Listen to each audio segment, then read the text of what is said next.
Estamos de volta porque temos uma manhã de segunda-feira agitadíssima nos bastidores do Fluminense em relação à iminente venda de John Arias para o futebol inglês. Uma negociação, uma venda que a gente sabe que pode ocorrer a qualquer momento. E aí virou tudo de cabeça para baixo quando um jornalista na Inglaterra cravou a informação de que John Arias teria fechado com o Wolverhampton. Ou melhor, o time inglês havia chegado a um acordo com o Fluminense para negociar o nosso melhor jogador. Isso realmente aconteceu, o John Arias já está vendido. É isso que eu vou trazer para vocês com as informações que eu consegui apurar na manhã desta segunda, tá? Primeiro eu vou aqui aos fatos, diretamente, aos fatos que eu digo, as notícias que foram publicadas, na verdade, na manhã de hoje. Primeiro, pelo John Percy, que é do The Telegraph, lá da Inglaterra. O que ele diz? Ele afirma que os Wolves estão se aproximando da contratação do ponta do Fluminense, John Arias. Uma taxa de cerca, ou seja, um valor de 15 milhões de libras foi acertado pelo colombiano. De acordo com o Sky Sports, ele já cita um outro veículo. O Wolves também considera o meio-campista André como indisponível para venda.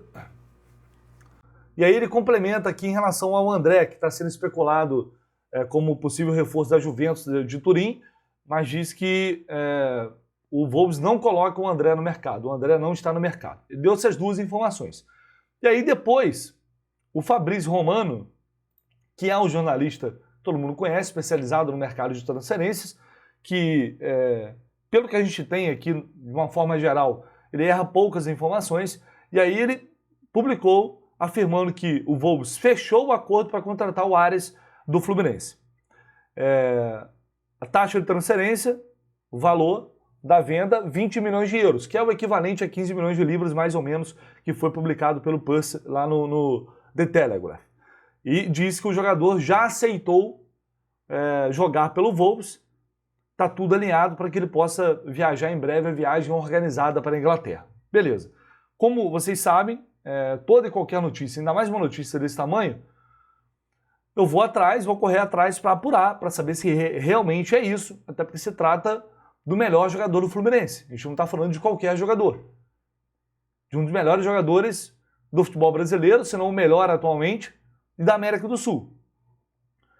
E é claro que essa notícia deixa o torcedor maluco, deixa o torcedor desesperado, que por mais que saibamos que é um caminho muito provável essa venda do Arias, principalmente depois da Copa do Mundo que ele fez, ninguém quer perder, obviamente o torcedor, nós não queremos perder o jogador que tem contrato até 2028 com o clube. Então vamos ao que a gente tem de fato neste momento, de fato concreto. O John Arias foi vendido? Ainda não. O Fluminense tem proposta em mãos para fechar a negociação com o Wolverhampton? Não. Aliás, mas aí você quer dizer que o Fabrício Romano está mentindo? Você quer dizer que o Arias não vai ser vendido? Não. Gente, quando se eu for aqui ficar para vocês só reproduzindo automaticamente tudo que as pessoas dizem, sem fazer o meu trabalho de apuração, eu não estou fazendo o meu trabalho bem feito. Às vezes a gente não consegue mais detalhes, a gente não consegue aprofundar uma apuração. Às vezes não é possível, mas sempre que possível e todas as vezes eu estou sempre indo atrás para saber dos dois lados se tal informação é verdadeira ou não. Porque do lado de lá é bem possível que o valor vazado, revelado, de 20 milhões de euros, seja o valor real, de fato, que o Wolves quer pagar pelo Arias. Né? E provavelmente, com o staff do Arias, eles já devem ter uma situação ali muito bem encaminhada. De tempo de contrato, de salário, até porque o Arias quer jogar lá. O Arias deseja jogar no futebol europeu numa Premier League. Então o acerto entre eles é teoricamente simples. O grande problema é fechar a operação com o Fluminense. E a operação, neste momento, ela não está fechada. Pode ser que hoje à noite, amanhã de manhã, quarta-feira, pode ser que ela seja concluída. mas ainda não está. Então, eu não vou vir aqui falar para vocês algo que não reflete de fato a realidade do momento. O que a gente tem de informação é isso. O Wolves quer, sinalizou com essa possível oferta, mas o Fluminense não aceitou. E não está nem perto de aceitar, foi o que eu ouvi.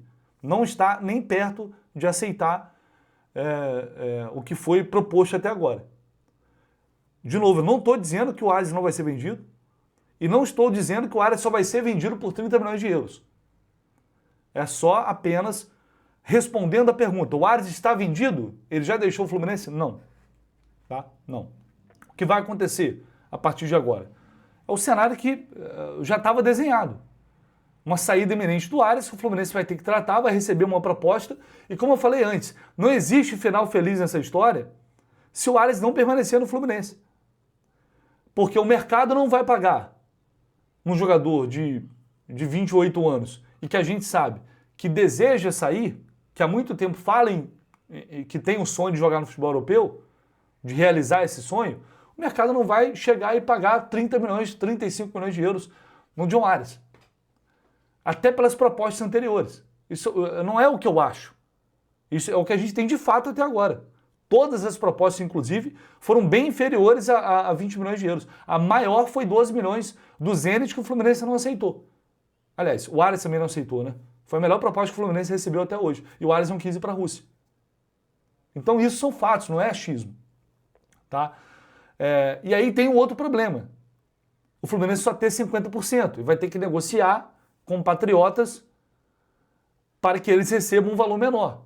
E aí aqui a gente na apuração, conversando, eu, o Gabriel Amaral, enfim, a gente estava debatendo aqui, ele entrou em contato com o dirigente do Patriotas e ele disse que o objetivo é fazer com que o jogador seja feliz, fala de ser sócio do Fluminense, que nós somos sócios nisso, que, enfim, o Fluminense até agora não chegou com uma proposta para reduzir o valor deles, que isso vem sendo debatido com o staff do jogador, e não diretamente com o Fluminense ainda.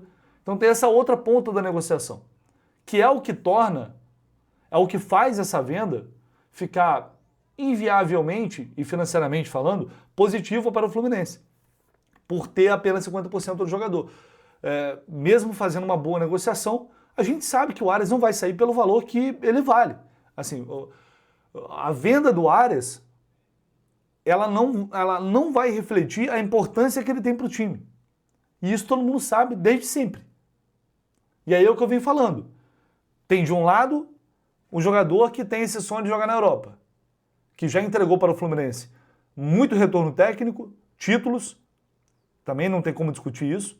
E do outro lado, o clube que obviamente não quer perder o seu melhor jogador e que tem contrato, renovou o contrato, tornou o John Ares o jogador mais bem pago do Fluminense. E um dos jogadores mais bem pagos do futebol brasileiro, imagino eu, se for pegar aqui os principais jogadores, obviamente não é o mais bem pago, mas foi para uma prateleira bem acima. O Fluminense não quer perder esse jogador, porque sabe que vai ser muito difícil repor. E sabe que é um baque importante, porque está perdendo o ídolo da torcida. Tá? Então, a partir disso, o que acontece? São duas opções. Vender e atender aquilo que o jogador quer e colocar um dinheiro significativo em caixa, por mais que seja muito menos do que a gente gostaria, é um dinheiro que entraria no caixa, ou não vender, comprar a briga de novo, bater de frente, fazer valer o contrato. O jogador tem que cumprir. Ah, mas aí depois o Ares vai ficar de corpo mole. Aí é outra história, a gente não sabe como o Ares vai reagir a isso. O que para mim é muito claro é que ele vai para essa Copa do Mundo para fazer a Copa do Mundo da vida dele e, consequentemente, depois conseguir realizar esse sonho. E aí eu volto lá naquela entrevista coletiva de renovação de contrato, quando o Ares vai me responder e rebate daquela forma. Depois eu vou voltar mais aprofundadamente naquele tema, porque o futebol é feito de narrativa, gente. E eu sempre falei antes daquilo, depois, eu sempre falei que o Ares foi muito sincero em relação ao objetivo dele. É óbvio que ele tem um carinho pelo Fluminense, é óbvio que ele tem um amor pelo Fluminense, que a família dele adquiriu isso, mas ele coloca a carreira dele em primeiro lugar, como grande parte dos jogadores de futebol. O amor cego, a paixão, sabe, aquilo que se vive intensamente na relação do clube com o torcedor é do torcedor, não é do jogador de futebol. E ele sempre foi sincero em relação a falar que ele tem esse sonho e que ele ia realizar. O Fluminense renovou o contrato. A partir disso, houve, obviamente, outras conversas. E aí não se sabe que acordo foi feito ou quais as condições o Fluminense aceitou para renovar esse contrato, talvez imposto ali pelo staff do Ares, porque é normal, cada um tá fazendo ali as suas exigências para prevalecer ali futuramente o que é melhor para cada um dos lados. É uma negociação, é assim que acontece. E a gente não sabe o que foi definido a partir dali. E era muito evidente que essa proposta iria chegar. Então, hoje a diretoria do Fluminense está numa encruzilhada entre vender, ter algum retorno financeiro e talvez não ter um jogador lá na frente que... Porque toda janela tem essa especulação, toda janela tem... o Ares vai sair, o Ares quer sair. E isso vai continuar acontecendo. Talvez um jogador que vai ficar abatido porque não teve o seu desejo atendido. Ou bater na mesa mais uma vez e falar, não, a gente tem um contrato, a gente tem que pensar no que é melhor para o clube, que é o que eu acho que deve sempre ser feito, pensar no que é o melhor para o clube. A gente tem um contrato em vigor e se não chegar num valor que a gente acha que é justo para a negociação, não sai. E o Fluminense não está disposto a aceitar qualquer oferta. É o que eu posso dizer que, tanto é que não quis conversar ainda desde a Copa do Mundo, não aceitou essa proposta, não vendeu o John Ares ainda, porque a diretoria vai trabalhar para melhorar esses valores. Se vê realmente o jogador chegar e falar, eu quero sair, eu quero sair, eu quero sair. Mas é o que eu falo, infelizmente no mundo do futebol, gente, é isso, no fim das contas, quem vai determinar o futuro é o jogador. Não tem jeito, é assim. Em todo lugar, não é só no Fluminense. Os caras têm contrato, pega, sai, negocia, e faz pressão para sair, e joga na imprensa, joga na mídia, e faz pressão. O contrato ele só serve 100% aquilo ali para valer quando é benefício ao jogador. Para o clube, é empresário, é jogador, é pai de jogador, é avô, é avó, e assim vai. Então, só para a gente não ficar... discutindo, debatendo algo que ainda não aconteceu. Internamente, apesar do Fluminense não ter vontade de vender o Ares, sabe que essa saída ela é provável, ela é iminente, todo mundo sabe disso, a diretoria sabe disso, e aí o clube vai trabalhar para amenizar de alguma forma essa situação, amenizar de alguma forma esses valores, ou melhorar esses valores. A ideia é essa, sabendo que vai ser difícil segurar agora, por ser um clube de Premier League, e pelo John Ares encarar uma ida para o Wolverhampton como uma possibilidade de depois ir para um clube maior. Essa é a ideia. O Wolves acaba sendo uma ponte. E já aconteceu isso com vários outros jogadores. Tá? Então, só para esclarecer vocês em relação a isso, as informações, os detalhes que a gente tem até agora sobre essa venda que não está fechada, mas que essa proposta pode chegar a qualquer momento. E aí a gente resta ver como o Fluminense vai lidar com essa situação a partir de agora. Fechou, pessoal? É isso. Qualquer novidade, qualquer outra informação, eu volto aqui para atualizar vocês, sempre em cima, apurando e trazendo os detalhes. Tamo junto. Deixe seu like, se inscreva no canal, seu comentário também é muito importante. Valeu!